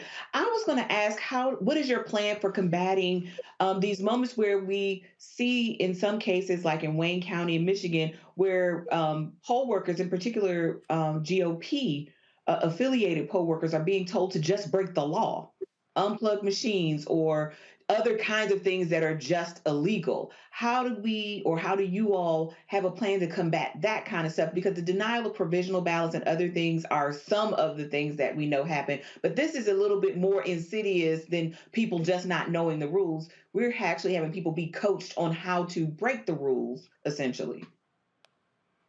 Yeah, so our work, as Angela said, we do not I will use an example of how we help outside of those locations and are in partnership with the poll workers. You remember Philadelphia in 2020 and how all of the activity was moved to the convention center. And so I was there with Nalini Stamp and other people that worked on election defenders in 2020. And so our job and our role was to be the counter energy and the counter dispiriting that was happening with all the curiosity that occurred outside of the convention center. And so what we did was we paid for pizza, we gave out water, we had a DJ, we had de-escalators on hand. We made sure that there was a barrier between the people who were trying to agitate us and tempt our side into conflict, and just made sure that people who were curious but also did not want to engage in any sorts of acts of violence or put themselves at risk had people to, as Angela said, rally with and be in community with, naming and knowing that we all just wanted to see every vote counted, make sure that people knew that there were people that would have their back if violence or other things were to erupt, and also just to create an environment of actual community. So our work doesn't actually intersect directly with going inside of the polls. We work with trying to make sure the conditions outside remain safe and calm as possible so that the people inside can get their job done. All right, then. One thing I'll just add very quickly, and I think you mentioned it as well, Roland, that part of their strategy is to sow confusion. Yep. Part of their strategy is to push for unrest. So as calm and as organized and as consistent and steadfast as we can be, the more likely it is that we will get the true election results and that they are honored all the way to certification. And so that's part of the role that we're playing with the election defenders. All right, then. We certainly appreciate it. Thanks a lot for your work. Thank you. All right, folks, going to a break. We come back, we'll talk to Wes Moore, who wants to become the next governor of Maryland. That's right. He is running against a MAGA Republican in Maryland, who even the current Republican governor, Larry Hogan, is not supporting. So we'll chat with Wes up next. Folks, you're watching Roland Martin Unfiltered on the Black Star Network. YouTube folks, hit that like button, y'all. Don't make any sense. I got to keep asking y'all to do it. Okay, hit the like button. It ain't hard. It's a click, and you can keep commenting. Also, folks, if you can do the exact same thing, share on Facebook, on Instagram, on Twitch, share on the Black Star Network. Speaking of that, download the Black Star Network app, Apple phone, Android phone, Apple TV, Android TV, Roku, Amazon Fire TV, Xbox One, Samsung Smart TV. Support the Bring the Funk fan club. Your dollars make it possible for us to do what we do. Check and money orders. Go to P.O. Box 57196, Washington, D.C., 20037-0196. I told you I don't have millionaires and billionaires supporting the show. It's my donors, people who give $1 and $5 and $10 and $20 and $30 and $50 that make us do what we do. And so we appreciate it. Cash App is $RM Unfiltered. PayPal R Martin Unfiltered. Venmo is RM Unfiltered. Zelle is Roland at RolandSMartin.com, Roland at RolandMartinUnfiltered.com. And of course, be sure to get a copy of my book, White Fear, How the Browning of America is Making White Folks Lose Their Minds. Available at Ben Bella Books, Amazon, Barnes & Noble, IndieBound, Bookshop, Chapters, Books A Million, Target. Order through your favorite black bookstore or download from Audible. We'll be right back. When we invest in ourselves, we all shine. Together, we are black beyond measure. I've always said this, rather than to continue to fight for a fair piece of the pie and the equal slice of the pie, I want my hand on the knife that cuts the pie. And to that extent, who bakes the pie and who puts it in? And that's one of the things that got me involved in going into politics in the first instance. I'm tired of people making decisions for me. Right. And mine. I want to be a part of that decision-making process. And luckily, it has paid off in terms of seeing the progress that many people in America have made, particularly people of color. One thing bothers me now that we seem to be losing that. Right. By saying that we've got to be more concerned with other people than those people who were here. We built America.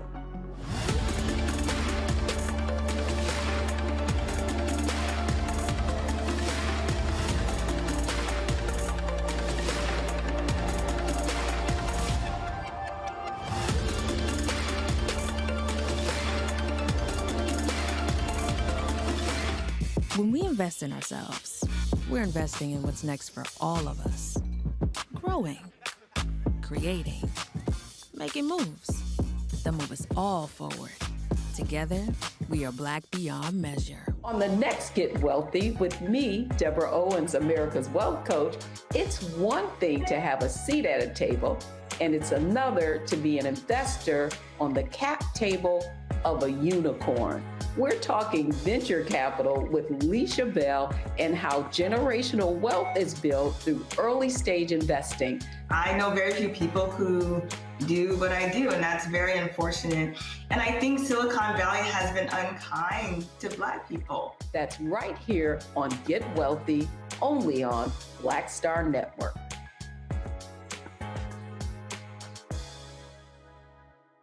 Hi, I'm Israel Houghton with Israel and New Breed. What's up, what's up? I'm Dr. Ricky Dillard, the choir master. Hey, yo, Peace World, what's going on? It's the Love King of R&B, Raheem Devon, and you're watching Roland Martin, Unfiltered.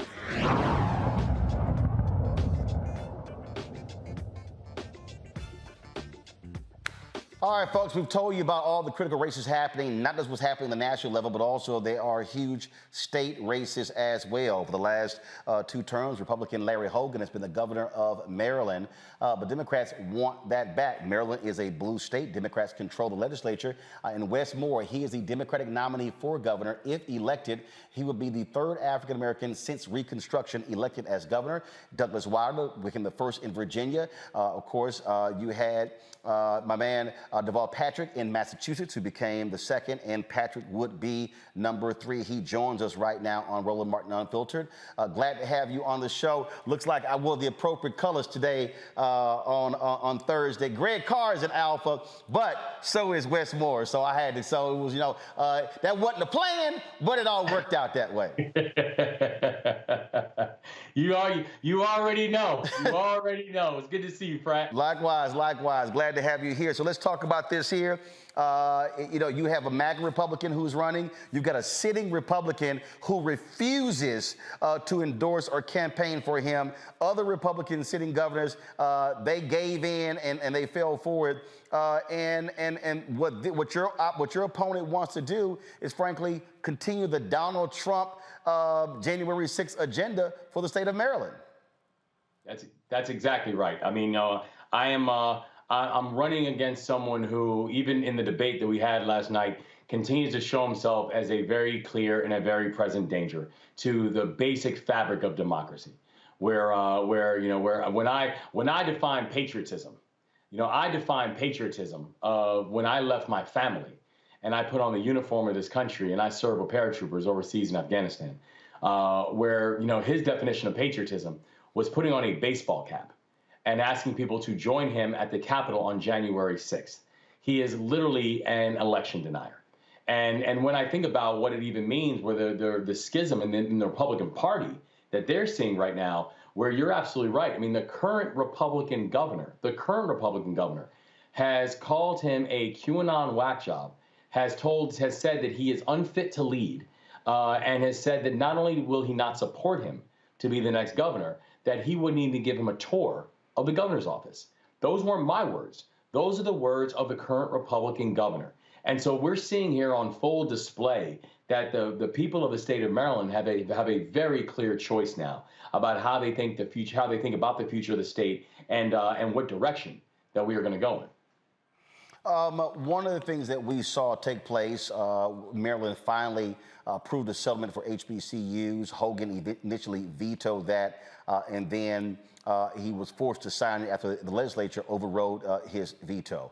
That was a huge issue there. When it comes to Maryland and African Americans, specifically when you look at Baltimore, which you know very well, what is your agenda for that? We're talking about still significant education issues, but also economic issues. African Americans in Baltimore, people talk about Prince George's County and other county being the richest county in the country, but you also have folks who are on the other end who don't even know what that prosperity looks and feels like. That's exactly right. And I got to tell you, I mean, the HBCU piece plays a big role now. I mean, listen, our state is blessed. We have 4 of the top HBCUs in this country here in the state of Maryland, right? 4 top HBCUs in the state of Maryland. And when you look at what happened with the lawsuit, yes, was passed, even though it got passed over a veto override by the governor. But we're still talking about a number that was not significant enough when you consider the challenge. Also, when you consider how long this lawsuit has gone on. And the other thing is that the reason for the lawsuit, the challenge of it, which was the duplication of courses, and knowing that there were certain courses that they were not allowing to grow and thrive at these HBCUs, that practice is still happening. So we have to make sure that with this lawsuit that we're actually honoring and going and addressing why the lawsuit was filed in the first place. And why that becomes important in this bigger conversation is I've been very clear on this campaign. This is about creating pathways for work, wages, and wealth. Work, wages, and wealth for all of our families across the state. And in order for us to do that, in order for us to have a world-class education system that's teaching our children how not just to be employees, but also how to be employers, making sure that we have an education system that's starting earlier, and that's the reason I'm advocating for, and we will get done, having pre-K for every single child in need in the state of Maryland. Making sure we can get fair wages for people, that we need to accelerate getting to a $15 minimum wage and also peg it to inflation, because we still have far too many people who are working, in some cases multiple jobs, and living at or just above the poverty line. And when we're talking about wealth, this is about coming out with that distinction of the difference between income and wealth. Those are two different things, and I want wealth for our communities. And that means just simply the idea of being able to own more than you owe. The ability to pass something on to your children besides debt. We've got to create pathways for work, wages, and wealth for all our communities. And our HBCUs getting a fair shake and a fair share is an important component to that. Housing is also a critical issue. I made the point about how for so many years people talked about Prince George's County, Maryland, being the richest county in the country. And I actually told people, sorry, that's incorrect. And I understand why they were saying it, because when the housing crisis hit, a lot of those black folks lost their homes. I said, if you got wealth, you don't lose your home. And so, yes, folks own their homes, but they simply were impacted by loss of jobs, loss of wages, then they lost their home. Overall, 53% of black wealth was wiped out due to the home foreclosure crisis. What is your plan to address the housing issue in Maryland? Because the problem we have right now, we have a housing shortage. We built less than 10 million homes in 2010 to 2020, the fewest homes America has built since the 1930s. That's one of the reasons why we have a housing shortage and people are being forced to be renters and paying exorbitant rates when they really can afford to be paying to own a home with some of these rental rates. That's exactly right. And if you look at Maryland, I mean, Maryland really is an extraordinary place when you consider what has happened in Maryland, in the history of Maryland. Because we're the home of Douglas and Marshall and Tubman. But you know, we're also the home of redlining. Redlining started in the state of Maryland. And so you cannot talk about the gaps that we continue to see, in particular the racial wealth gap, where the racial wealth gap in the state of Maryland right now is 8-to-1, right? And we all know that's not because one group is working 8 times harder. There are systems that continue to allow that wealth gap to exist and allow it to continue to exacerbate and grow. And so there's a few different things that we have to be able to do to address the housing challenge. One is we've got to do a better job of preserving the available inventory that we have. We have inventory that is just simply inhabitable in the state of Maryland, and that is urban, rural, and suburban areas. So we've got to do a better job of actually investing in and preserving the available inventory that can get people housed in affordable housing options. The second piece is we've got to produce more. For anybody who says, oh yeah, we have enough affordable housing, we just need to get rid of regulatory red tape or that type of thing, my answer is, what neighborhoods are you spending time in? Because the neighborhoods that I'm spending time in, I know that inventory is still a problem, and we've got to produce more options. The third piece is we've got to do a better job of protecting people who are inside of homes now. The number one driver of poverty in the state of Maryland is housing insecurity. And so when we say we need to protect our renters and put them on proper pathways to ownership, that means things like making sure that we can have a right to counsel in eviction court, because we know that in eviction court, landlords over 95% of the time will have counsel. Most tenants do not. And so you've got to be able to help level the playing field when it comes to eviction court. And it also means things like fully funding the Affordable Housing Trust in the state of Maryland, and also dealing with the issue of historically redlined neighborhoods. There is an unfair appraisal value that is oftentimes placed. Unfair appraisal values have been the greatest wealth thefts that we have seen in the state of Maryland. And so making sure we can get fair appraisal values in historically redlined neighborhoods also is a key and a core and an important point and an important facet of what it means to both address the housing issue while also addressing the wealth gap. Questions from my panel. I'll start with Torun. What's your question for Westmore? Hello, Mr. Moore. My question for you is, what you laid out is a very solid plan to get people energized to come out and vote for you.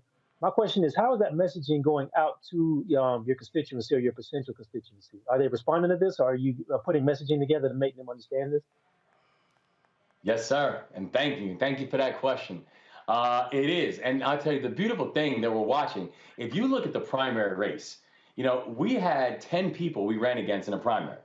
And let's be clear, our primary consisted of, 2 cabinet secretaries, 2 Obama cabinet secretaries, the former head of the DNC, 3 people that were either statewide or had run statewide before. And we ended up winning. And a lot of people were like, how in the world did you end up victorious in this primary field? And I think the answer is we went everywhere. We outworked everybody, and we went everywhere to share our message that this is about work, wages, and wealth. This is about economics.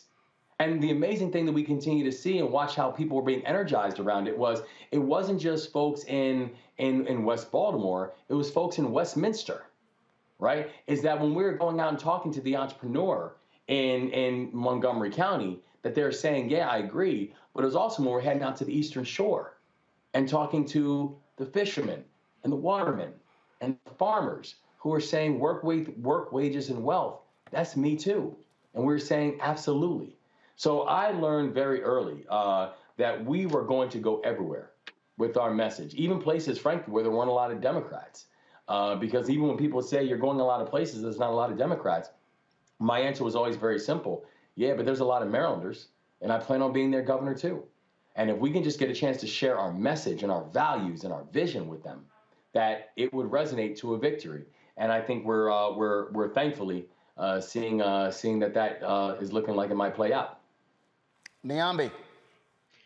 Well, hello. I'm also a constituent in Maryland, and I wanted to ask about this home ownership piece, because sometimes we promote home ownership as a way to wealth, but we know for far too many Black families, particularly those who are just making it, they don't have a lot of margins.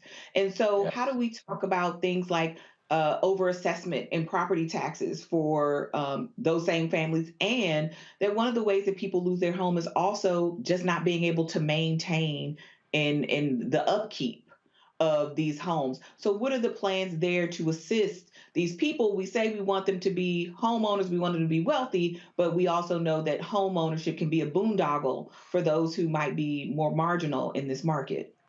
Oh, God bless you. And I love the question, and I'd be remiss if I didn't say I humbly ask you for your vote too. But the thing that I also know is that you're absolutely right. I mean, when we're talking about increasing access for homeowners, when we're talking about making sure that people have a chance to be able to grow equity, because I want to create an ownership society in the state of Maryland, and particularly in communities where that has not always been the case. And I believe that creating an ownership society is one of the core things that we can do to be able to address this racial wealth gap that continues to grow. But part of that also means that it has to come with that measurement of education, not just of the buyer though, but it's also of the appraisers. It's also of the real estate agents, that this cannot just simply be how are we moving fastest quickly towards the sale. But those education factors have to be factored into all the different elements of home ownership. So for example, a few years back, I worked on a bill within the Maryland General Assembly on unfair appraisal values for historically redlined neighborhoods. And one of the aspects of that bill was making sure that appraisers had a structural history, both of the history of redlining in the state of Maryland and the appraisal gap that we continue to see, but then also it was about how are you using that to help educate the buyer about the different locations and the different geographies that they are buying in. Both of those two pieces became not just important, but were important facets and aspects of the bill that were eventually included.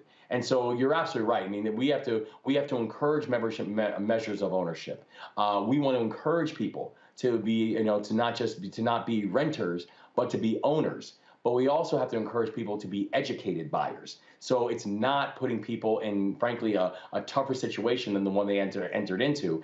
And we're not having the same implications that we saw after 2008, where it literally took, we have families who have still not recovered from 2008. And you're looking at the massive wealth lost that took place after, after the Wall Street meltdown. Greg Carr. Thank you, Brother Roland. And thanks, Pratt. It's good to see you, brother. Good to see you too, Pratt. Good to see you. Yes, sir. I don't know whether it's going to be on the 8th of November, Election Day, or maybe early voting starting the 27th of this month, but I will be casting my vote again for you like I did in the primary. I'm Montgomery County, brother. So I knew. Oh, yeah, of course, brother. I know something was going on when I got in the car and heard Oprah Winfrey cut a commercial for you. And I thought, okay, Oprah's trying to get ahead of this. The first time I met Barack Obama, he was a state senator in Illinois, and I knew him because, oh, that's the guy that wrote the book Dreams of My Father. Your book, The Other West More, I think, is something I think everybody should read. I mean, you in the conversations with your brother who's up at Jessup. Could you talk a little bit perhaps about your vision in a state that is, what, about 40% non-white, at least the voting electorate is, third of that probably black people, 30% plus.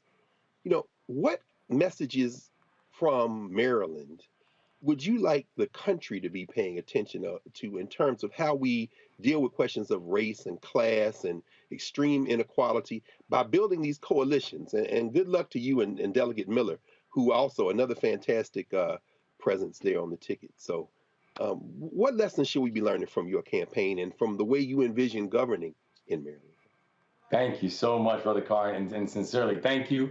And I appreciate you, and I appreciate your leadership. And I appreciate your leadership in our community. Sincerely, and I think about and first let me just say, that's what's going on this side. And I also want to say I'm thankful that you acknowledged my running mate, Delegate Aruna Miller, because it's important for me to be able to share with people that my running mate is remarkable. She is a seasoned and a respected legislator out of Montgomery County. She is a transportation and a civil engineer by training. And also important people to understand and remember is that that if we're elected, because we run as a ticket, if we're elected on November 8th, she will also be the first immigrant ever elected in the history of this, statewide, in the history of the state of Maryland. If we're elected, it will also be the first time in the history of this country that you will have a ticket, both a governor and a lieutenant governor, who are both people of color. First time in the history of this country.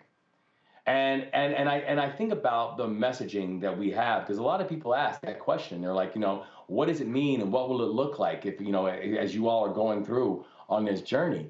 And my answer was, when I was 17 years old, I joined the Army. And I wasn't even old enough to join the Army when I first signed up. My mother had to sign the paperwork for me. But as you know, Brother Carr and Brother Martin, after my teenage years, my mother would sign whatever paperwork they put in front of her because I had some challenges coming up. And but I remember they taught us something in our first days of military training, and it was a mantra they asked us to live by, and I did. And the mantra was simple: leave no one behind, ever. That if you get one of my people, I will send a battalion in to go get them if I have to. We leave no one behind. And that is not just a mantra, it's a value statement. And it's not just a value statement. Come January, that will be the new mission for the state of Maryland. We will be a state that leaves no one behind. Because we are dealing with situations and communities where so many have felt left behind, where there's been measurements of economic growth, where there's been measurements of economic, of economic prosperity, where there's measures of educational, educational limitless. And people have felt left behind from that. Where we can have some of the best technology companies in the state of Maryland, which we do, biotech, cybertech, agritech. Yet at the same time, I spend time in communities every single day where children still do not have access to broadband or Wi-Fi.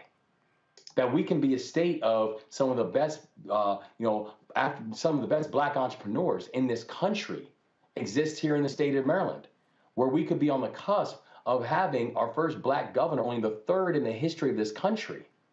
Yet at the same time, the state of Maryland incarcerates more African-American boys between the ages of 18 and 25 than anywhere else in this country. Number 2 is Mississippi. So we have got to build a state that leaves no one behind. And if we can do that, I think that is going to be an incredibly powerful message, not just to the state of Maryland, about how do we embrace our beauty and our diversity. And that's the most beautiful thing about our state, is just how incredibly beautiful and diverse the state is.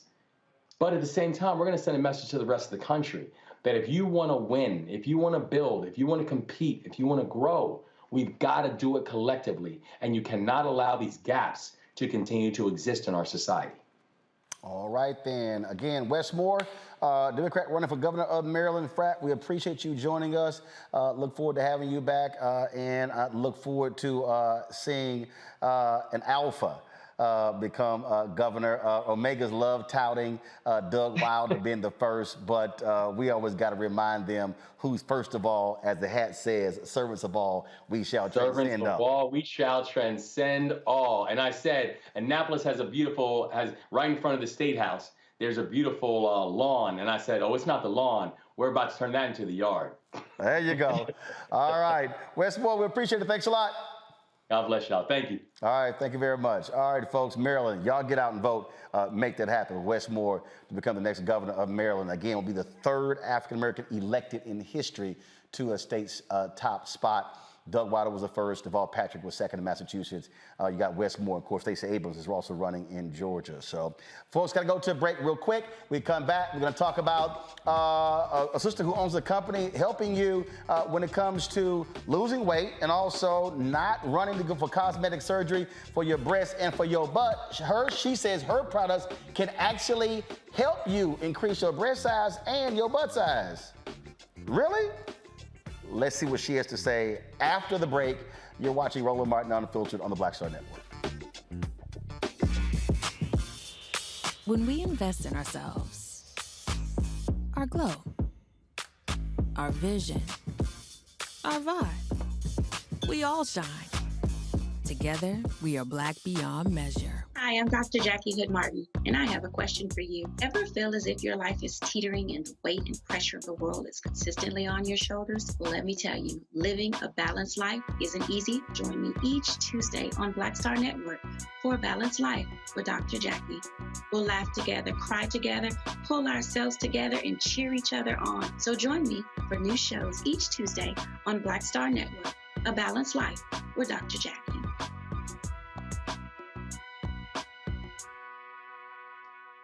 When we invest in ourselves, we all shine.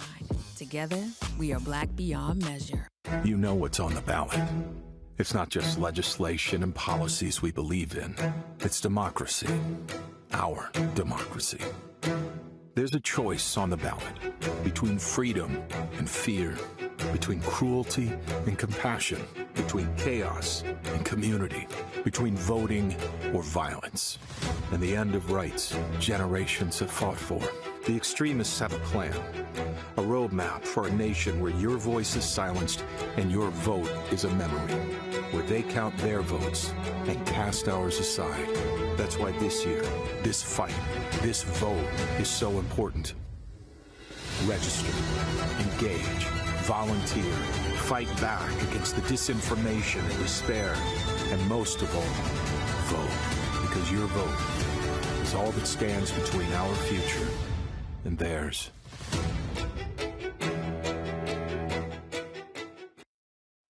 This is Judge Mathis. What's going on, everybody? It's your boy, Mac Wild. Hey, what's up, y'all? It's your boy, Jacob Lattimore, and you're now watching Roland Martin right now.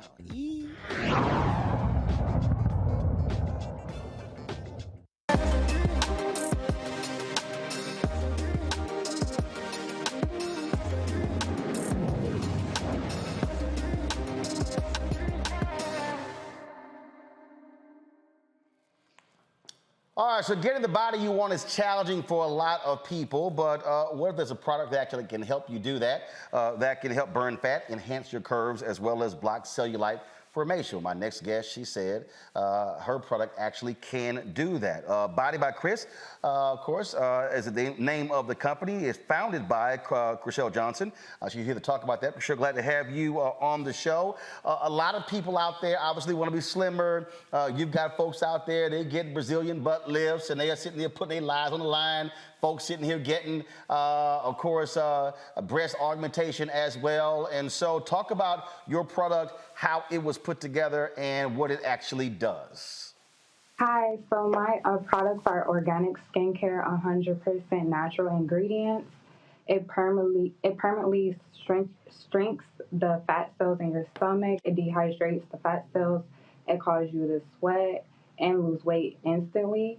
It's very effective. It's fast results. It smells amazing, and it changed my life.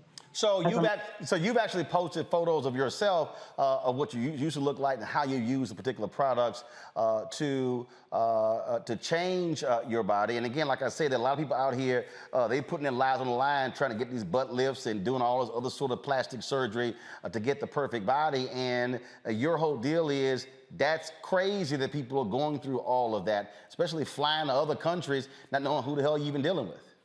Yes, that's super dangerous. My ingredients are super organic and natural. It's super safe. It's easy. It's fast results. And I really recommend people use my products instead of getting surgery, because surgery is very dangerous. People are dying every day from it. So in terms of your background, how did you, first of all, when did you start, and who did you meet with in terms of scientists, whatever, to begin to put this together? I started 3 years ago. I basically just wanted to start because I was very small, and I wanted to, have more curves as an influencer and model. So I came up with these ingredients, and it definitely works, and I love it. And I get a lot of results. I get a lot of reviews. People love it. Questions from the panelists. Nyambe, you first. So are you, I don't know much about your projects, I apologize, but are you suggesting that people use your products in addition to doing exercise, or use your products alone and they'll see these results? You can use it alone. Like, you don't have to work out. You can mold your stomach. You can wear a waist trainer. It'll make you lose inches off your stomach. You can lose 3 to 4 inches off your stomach just waist training, but I like to work out as well because it's faster results.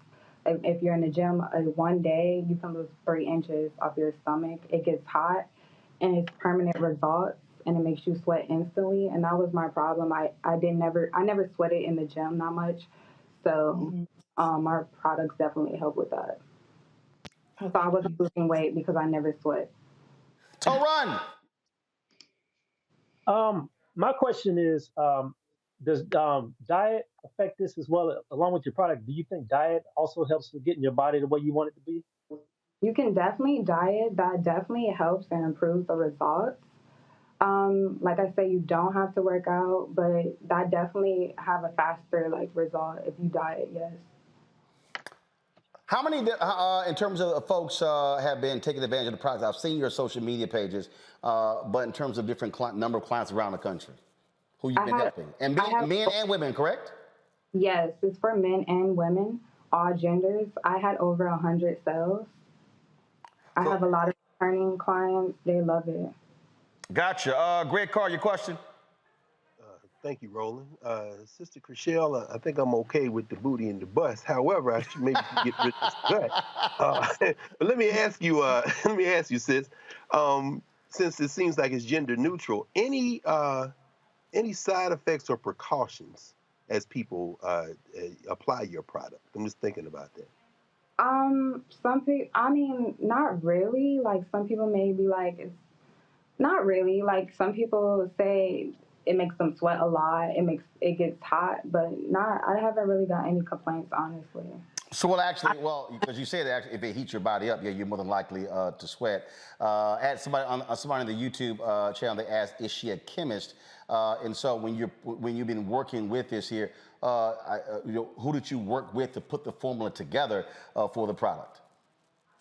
I work with different types of people. I work with other skincare products people. I worked with people in the I worked with a lot of people that got approved, and they told me like my products and my ingredients were correct. They're organic skincare, it's 100% natural ingredients, and so they helped me a lot. But I haven't got a lot of complaints yet. Okay. Well, look, first of all, there are a number of people out there. First of all, the skincare industry has exploded. We're talking about, multiple billions that has happened. Numerous people actually who have been creating various product lines. And so Body by Chris is one of them. Here is how she can be reached, folks, right here. Pull it up. Right there, pull up the graphic in terms of how you can access the website. It goes right there. Instagram at bodybychris_. Website is bodybychris, CHRIS.co. Chriselle, we certainly appreciate it. Good luck with your company, building your company. And thanks so much. Thank you so much. I appreciate it. All right, folks. Again, one of the reasons why we created Marketplace, because there are a number of Black-owned companies out there. We've had folks who've been reaching out to us. We've got folks, of course, lined up over the next couple of months that we'll be featuring. And so we certainly appreciate when we do connect with African Americans, because like what I always say, people always talk about when we need more Black-owned businesses, but I keep saying you got to have Black-owned businesses with scale. So there's a whole bunch of Black-owned businesses with one employee, and then they're dealing with small amounts of revenue. But you got to be able to build and grow it in order to actually be successful. Nyambe, I certainly appreciate it. Greg, thanks a lot. Torun, thanks a bunch as well. Folks, that is it for us. We appreciate all of y'all who are watching. Don't forget, download the Black Start Network app, available on all platforms: Apple phone, Android phone, Apple TV, Android TV, Roku, Amazon Fire TV, Xbox One, Samsung Smart TV as well. Of course, you can also support us by becoming a member of our Bring the Funk fan club. Every dollar you give goes to the show to make it possible for us to do what we do. Check and money orders. Go to P.O. Box 57196, Washington, D.C. 20037-0196. Cash App is $RM Unfiltered. PayPal R Martin Unfiltered. Venmo is RM Unfiltered. Zelle is Roland@RolandSMartin.com. Roland@RolandMartinUnfiltered.com. And of course, you can also, get out the book White Fear: How the Brown of America is Making White Folks Lose Their Mind. Available on Ben Bella Books, Amazon, Barnes & Noble, IndieBound Bookshop, Chapters, Books A Million, Target. You can also order from your favorite Black bookstore, or of course, download it on Audible. Shout out to Tommy Williams, Tristan Wilson, Arcellus Pons, Michelle Henry, also Evelyn, Tony Mosley, Corey Brown, all the folks who actually gave on the Cash App during the show, the folks who actually gave on Zelle during the show. Give me 1 second. Jocelyn Brome. Jocelyn, we certainly appreciate it as well. And let's see here. PayPal, give a shout out to Elgin Anderson. Elgin, thank you so very much. Lola Troy Publishing, thank you so very much. And let's see here. I think we got one more. Mary Gates, thank you very much as well. Folks, that is it. I'll see y'all tomorrow right here on Roland Martin Unfiltered on the Black Star Network. Ho!